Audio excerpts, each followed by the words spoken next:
Thanks for watching or listening to VIP Boxing's Bell to Bell podcast.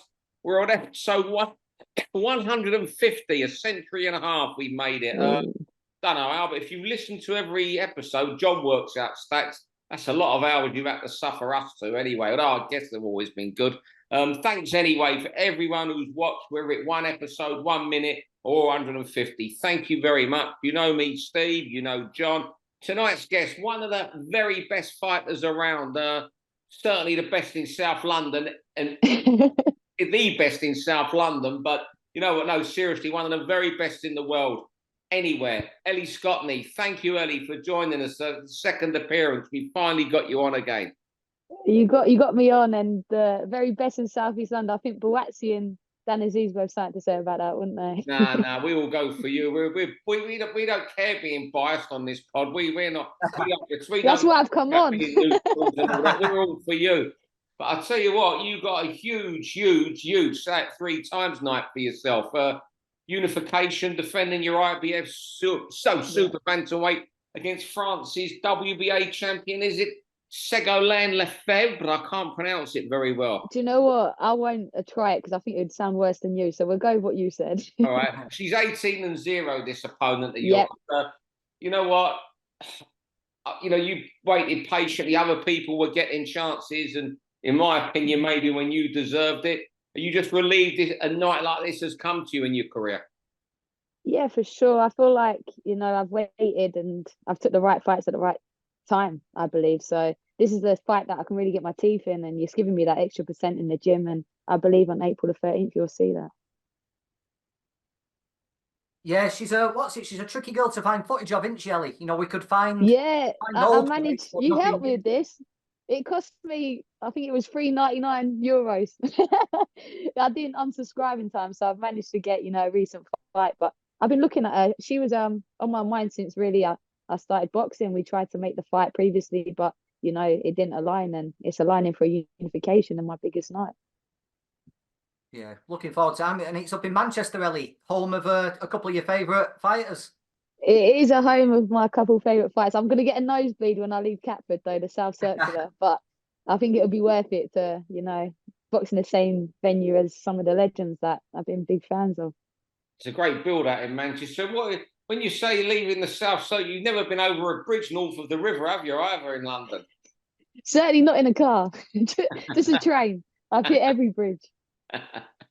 Anyway, it's great to have you on, and I appreciate it. Wishes you all the best, and we're sure you're going to get the result you thoroughly deserve. But thank you. Some of our pod, John is a bit strict with this 3-minute bell and all that sort of thing. I thought we was doing 2s, female and that. No, 3 minutes. 3 minutes. About equality on this, Ellie. You're having a unification, so it has to be 3 minutes. Can't do 6 minutes for you. We've got an absolute perfectionist in Lee Hogan who's in charge of splitting it all up and putting the sound effects on, Ellie. So I've got to be strict today. Anyone who listened last week, we're going to talk about this later. But what a tip from John Evans last week that Ngannou was going to get brutally taken out and quickly. But John's not one to boast about it, so I'll boast for him anyway. Ask him about his accumulator. It's a touchy subject. Don't ask me about that. We'll come to it. What's your accumulator, John? Oh, there was like a 660 to 1 accumulator I had that involved throwing the most number of punches, landing the most number of punches, and all this carry on. And the judges in the Nick Ball fight robbed me, Steve.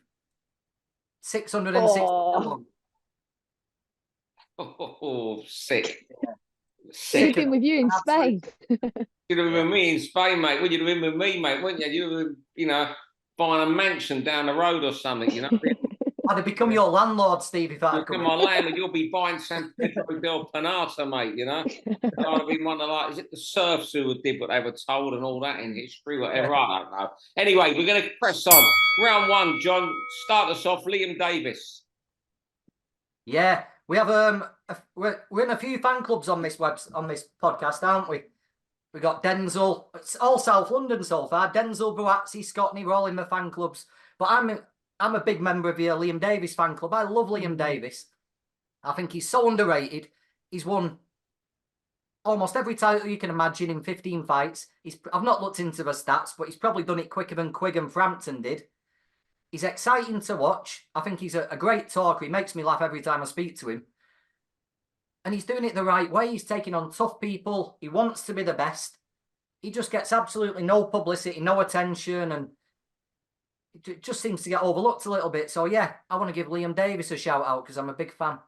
He's got that fuzzy Eric Rabat, Brobeles, Ayala for the IPO this weekend. You know what I like about him, as well as he's fighting, John? He don't care what he says, does he? He's where he should be on the bill. You know, I bet he must be a nightmare to ring Frank's office. Where's Frank? I should be there on that bill. What are you going to do about it? Fair play to him. You know what? It's just mad to think that I remember seeing him, I think it was at the MEN about 3 years ago, beating Stephen Cairns for an English title. It's incredible where it's gone from there for him. But it just seems to be maybe improving so much. I mean, you go back when he fought Mark Leach, we saw that as a 50-50, made everyone look stupid the way he performed that night. Are you familiar with him, Ellie? Honestly, in Britain, he's one of my favourite fights to watch. Like you say, what he did to Mark Leach, what he did to Jason Cunningham, and he's fighting another southpaw in Rubble. So I think, he had a great fight with Lee McGregor, but Liam Davies, every time he stepped up, you see it, Baluti, he just makes it look easy. He's so effective, and I'm fully behind him. I'm a big fan. John, you speak to him quite a lot. I know you're there, but not a lot, but you speak to him more than most journalists and more than I ever would. Does he feel, he's been overlooked? Is he a bit, not bitter, is he a bit frustrated that he's not getting the star treatment from I asked him this last week, and he said he couldn't care less, really. You know what Liam's like. He said it's all about principles. He said the principle is, I've got the hardest fight. Mm-hmm. I'm the best fighter on the bill. I should be getting more attention. So he said he's not really bothered, and people will be talking about it after the fight. But he just thinks it's a bit of a matter of principle that he should get more attention from these mobile phone carrying videographers. Your mates, John, your pals. Right, I think we overrun there. We don't want to get John getting too angry there. I'll just time right there. Oh, he's getting a bit angry there. I could see where it was going. Hey, round two, I tell you what, when will this fairy tale end? Same bill on Saturday. Nathan Heaney defends the British middleweight title against Brad Pauls. You know what? Until the Bentley win, this would have been seen as a 50-50. But for the first time in Nathan Heaney's career, there's real expectancy to win for him. First time ever. I mean, on the Bentley performance, he does, but it's incredible to think. Another, we were talking about the improvement of Liam Davies. I remember wondering how, when the popularity was starting, he beat, is it a Bosnian or is he a Serb? Jan Janin a couple of years ago in about 5 rounds, and the popularity there, and they were talking of Stoke City. And I was thinking, they better get the Stoke City pretty quick and cash in on him. And here we are. 3 years later, I don't think any British boxer's ever proven me so wrong. Ellie? Yeah, no, I'm a big fan of Denzel as well, and a good friend of him. So, I feel like that night was his fairy tale. You could see it all come together and what the British title meant for him. And I think if there was a title, when he turned over and he wanted to get, I think that would have been the one that he, reeled off. But I think, he's got Brad Pauls, and I think he's tailor-made for Nathan Heaney, and I think you'll see the confidence, and it will show on the night. I think he'll do a job, if I'm honest, and in good fashion. You've not really been in this situation, Ellie, have you? When you won your title, you straight away looking for unifications. And yeah. You always pictured yourself being the undisputed champion. But for someone like Nathan, who built his entire life about winning that British title, yeah, you could see it. Worry about after the Lord Mayor's show, when he's fighting Brad Pauls in a defence now. He's achieved his lifelong goal, and all of a sudden he's got Brad Pauls. Do you think that could be a danger? It could be, that bit of lapse where you've done it, you've boxed someone that you wasn't expected to get near.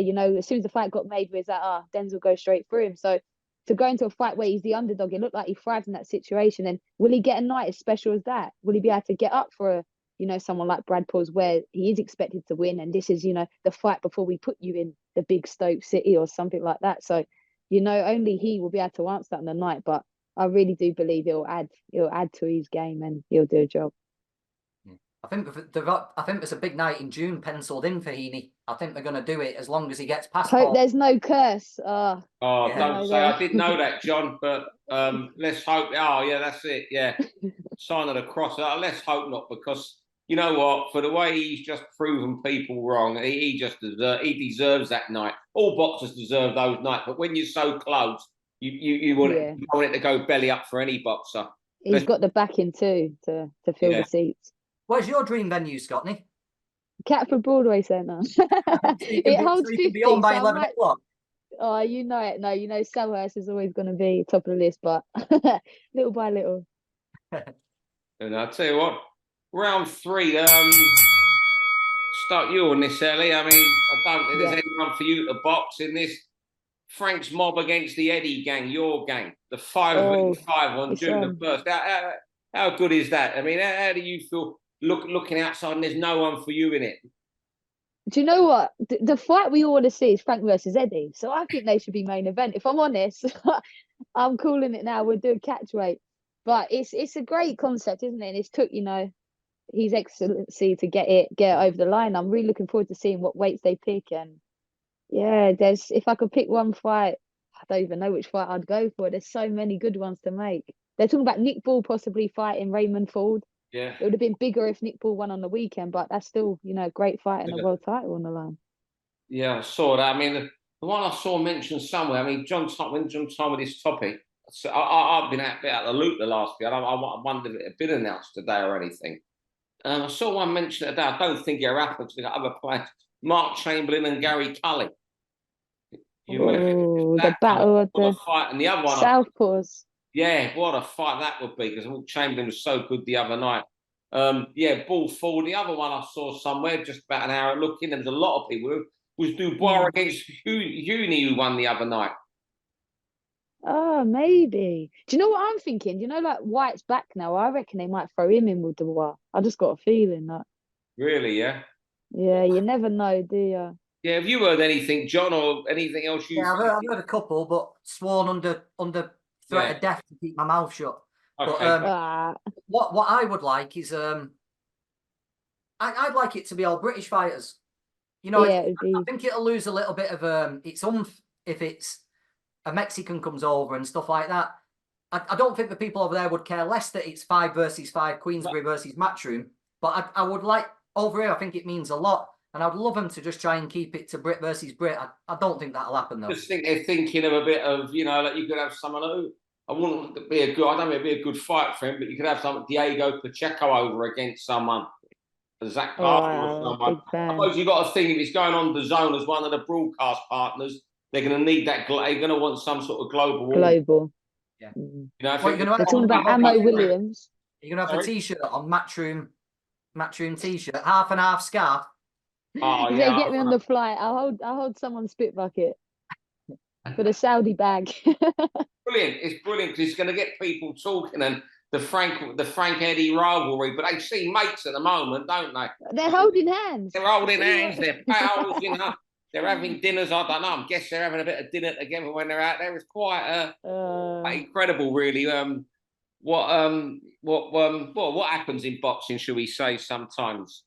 There you go, time. Is that our 3 minutes up, John? Have we gone over there? 3 minutes there, Steve. Yeah. Round 4, start with you again, Ellie. Nick Ball, what did you think of the fight the other night? The decision. Do you know what? It was certainly a fight of two halves, isn't it? I think if you judge it round by round, you'd get a different sort of scorecard, whereas you was left with the initial feeling after the bell rang, how dominant he was in the later rounds, where you're like, he's got this. So it was hard done by, the 2 knockdowns. I only think one was one, but still, when the bell went, you really thought, Britain had another world champion. Yeah. You know what?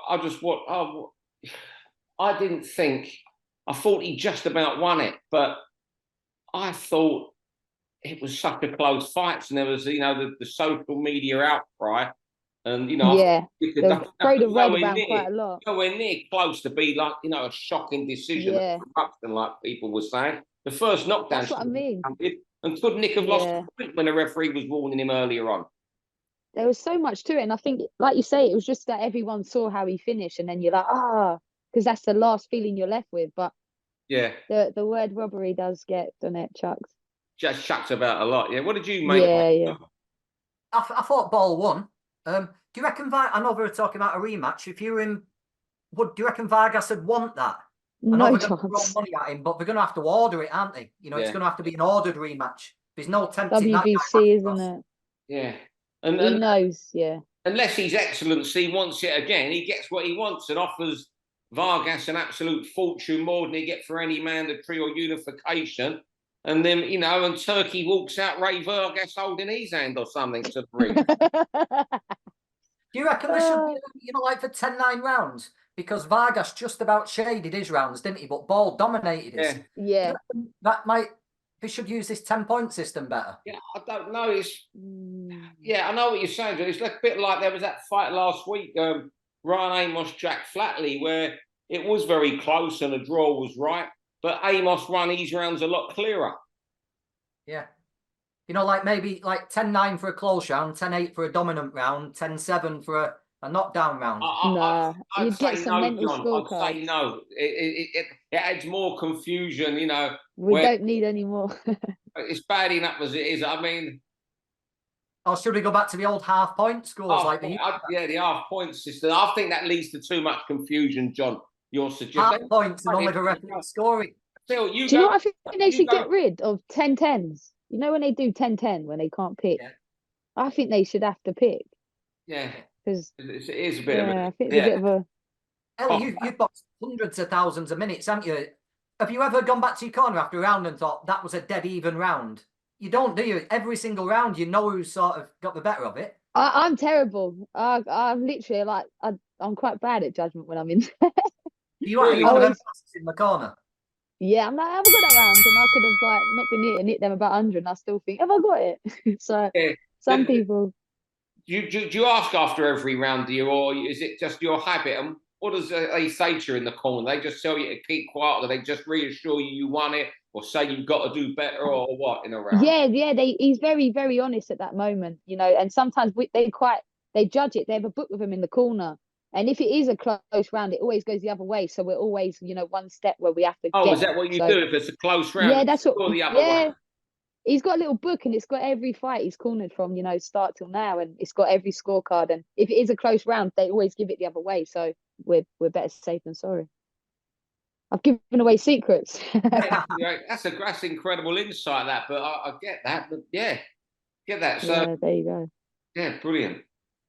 Time. Round 5, right? Mike Tyson, Jake Paul. You know what?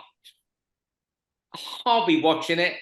I know it's fine. At the end of the day, I saw someone writing the other day, TV should be doing something about it, but it does numbers. And that's terrible. I know for serious boxers like yourself, Ellie, who have given their life to get where they're getting in a few weeks in Manchester. And it's just mad to, you know what I find it's just mind-boggling is Mike Tyson's probably going to earn more than any of the youth fights he's been involved in. It's sad, really, isn't it, when you put it in I'll watch it. I will watch it. You're going to watch it? Yeah, I will. On a stream? I will watch it. I want to watch it. I've got Netflix. Everyone's got Netflix. So, you know, I'm going to watch it. Will you watch it, Ellie? I can tell you're not happy with it. I'm not happy with it. And it's just like, it's sad in every aspect. Like, he's having to fight a YouTuber to get such a big payday. And look, he's one of the greatest of all time, isn't he? So, but, you know, he's cashing in and hopefully he chins him. I'm sure. Or bites his ear off. There's one of the two. You want Jake Paul's ear bitten off? I reckon that'd go on eBay for a fair amount, wouldn't it? More than a set of socks, that's for sure. Go on, John. I'll watch it. I'll definitely watch it. And, you know, there's been like stories about rumours fly around, you know, these guys Paul's fighting, have been allowed to throw shots and stuff like that. There won't be an agreement in place with Tyson. And all it will take is one clipping shot from Paul. If Tyson thinks Paul's taking a liberty, he's going to go, isn't he? I can see it, you know. I can honestly see it. I'm sure there'll be an exhibition thing about it. But I'm going to watch it. Even though somebody won't talk to me again, Ellie. I won't come back on here for the third time. No, no, you can't say that. But no, I've got to be honest. I'm going to watch it, and it does numbers, and whether we like it or not, TV are going to buy these sort of fights while they're doing mad numbers. It only take people just saying no more. I'm not paying for it to stop these sort of fights. At the moment, the world goes around in circles. What's hot one day isn't hot the next year or whatever. And until there's a sign of these fights ending, this will continue. I did see some people saying it didn't say on the poster to publicise it. It didn't say it was a fight. It said it's a worldwide event. Yeah, maybe it's like an exhibition or a. Apparently, I don't follow tennis, but there was a Netflix exhibition the other week with the Spanish kid that's winning everything, Alcaraz, and I think it was against Nadal or Djokovic, and in Las Vegas that was shown on Netflix, and it was very conveniently 1-set all. And the final set went to like a 15-14 tiebreak or something. Wow. Just what are the chances, eh? Just what are the chances of that in an exhibition tennis match? Anyway, final round, and we'll go start with you, John. It was your topic, Joshua Ngannou. Yeah, that's what I've been waiting to see. All these crossover fights, all these exhibitions and mixed matches and all that. I've been waiting to see a boxer lower the boom on one of these MMA guys. And we said it'd happen, and it wasn't just me. You said it, and Ryan, who was on last week, said it. We all thought it'd be over quick, and we all thought it'd be over brutally. And well done, Joshua, for not holding back, not making a meal of it, not dragging it out like Floyd did. He went through him like a dose of salts, didn't he? And I absolutely loved it. Poor Francis, fair play to him. But that's what should have happened when a top boxer fights someone who's only just started. And yeah, well done, Joshua. And I truly enjoyed every second of it. Ellie? There you go. Yeah, no, I'm with exactly the same mindset. That was the principle. And as soon as the fight got made with Tyson Fury, that's what we all thought would happen. And, AJ didn't play with his food. He went straight down. Don't even think he chewed it. You know what I love? When he finished him off with that beautiful right hand, there was no celebration. It was almost just looking into the crowd, almost muted celebration, and say, that's what you have to do to these people. Yeah. I think some people, and I don't want to take anything away from AJ. What he did was good for boxing. It shows what happened. It's just like if AJ had got in the octagon with Ngannou, the minute he got him on the ground, that would be it. But what I just sound a bit, people call him the best heavyweight in the world on the back of it. I mean, I don't think you can say that when he's lost to Usyk twice yet. But you know what? What it's made him is the most in-demand heavyweight in the world, most probably right now. Yeah. Yeah, definitely. You can't call him the best because he's lost to Usyk twice. So he'll always be the second best until he beats Usyk, if that ever happens. I tell you what, he probably looks in a better place to beat him now than he has for 4 or 5 years. He's done well. Like, Ben Davison's done well with him, hasn't he? He looks confident. Would you think Ben's done well with him, Ellie? I think it was getting AJ to go back to, what made him and what he was so successful at. And that was just being brutally how he is. He's so athletic. So you've got to use those attributes. And that's what he's doing, not thinking, just, going straight for it. And I think the less he thinks, the more effective he is. Yeah. He didn't have to think very much, did he? Nah, just straight through. Like getting pats. It was great. The only thing I found, I mean, but what can you do? The gaps in between fights, for a show that started at 4 o'clock. And I was in a hotel in Coventry where I was working last week, watching it for hours on end without siesta on the TV, and it was like, just like the breaks in between fights. I've got to admit, I dozed off during the Parker fight, just so I was ready. I had 20 minutes leaned up against the wall. It was brutal, wasn't it? Was that the drink? Yeah. I said, was that the drink or was it the fight? No, I don't drink. I was drinking. I was the worst customer in this hotel bar. I was on glasses of tap water all night. And so it was like blokes taking up an whole alcove, sitting there, and it was like 1 o'clock in the morning, and there was no one else in this hotel bar. and I was drinking water. I think he went a bit rock and roll and had a Diet Coke at some stage. Not even bottled water. You tight git. Even bottled water. I'm glad you said it. Right. I tell you what, Ellie, you've been a superstar, haven't you? On it's lovely seeing you. You've got that sort of personality that's warm, and you're just a good person. It's brilliant having you on. Oh, likewise. Brilliant. Thank you for having me both. And just really rooting for you when you have your big fight next month in Manchester. No, I appreciate you. Thank you. Thank you very much, John. Yes, thank you. Enjoy your time in Spain there. Yeah, I'm back on Friday. I'm just doing a bit of graft here, mate. Yeah. It looks like it in that kitchen. Look, there's all my shows I'm working on. So I am grafting here. Look at that kitchen's completely unused, isn't it? You know what? It never gets used, mate. I do my porridge in the morning in the microwave, and it never gets used. I'm just popping out now down the road, get some food, then come back and watch the football. And get some tap water, yeah? You know what? I might go rock and roll and have a bottle of alcoholic lager here Treat tonight. yourself. It's only €1 down the road, so. Oh, you two skitting me. I'll leave you for the night. But thank you very much, both of you. Thanks, everyone. Thank you. Enjoy your holiday. Thank you. See you, John. For all boxing info, news, and latest interviews, amateur and pro, across the north, click and subscribe. VIP Boxing Promotions. Also, Twitter, Instagram, and Facebook.